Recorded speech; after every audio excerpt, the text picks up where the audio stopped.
ایک مرتبہ غوث اعظم رحمۃ اللہ علیہ جامع مسجد منصور میں نماز پڑھ رہے تھے کہ دوران نماز بوریے پر آپ کو کوئی آہٹ محسوس ہوئی اور ایسا معلوم ہوا کہ کوئی اندر آیا اور بوریے پر قدم رکھا، مگر نظر کچھ نہیں آیا۔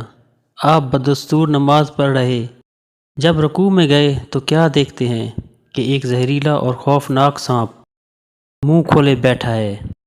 حکم شریعت کے مطابق سجدے میں جاتے ہوئے ہاتھ بڑھا کر اسے ہٹا دیا۔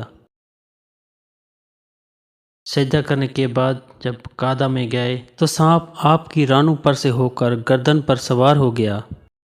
اب بھی آپ نے پرواہ نہ کی اور نماز میں مشغول رہے، لیکن سلام پھیرتے ہی دیکھا تو سانپ غائب تھا۔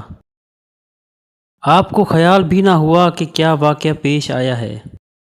دوسرے روز آپ اسی مسجد میں گئے تو دیکھا ایک شخص آنکھیں پھاڑے ہوئی نگاہوں سے آپ کی طرف دیکھ رہا تھا۔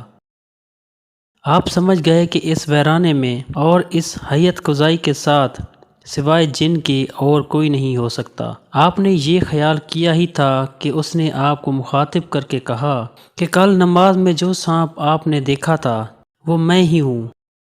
میں اس طرح سانپ بن کر کئی بزرگوں اور ولیوں کو ڈرا کر ان کا امتحان کر چکا ہوں، مگر میں نے آپ جیسا ثابت قدم اور مستقل مزاج اور بے باک کسی کو نہیں دیکھا۔ واقعی آپ کا ظاہر و باطن ایک جیسا ہے۔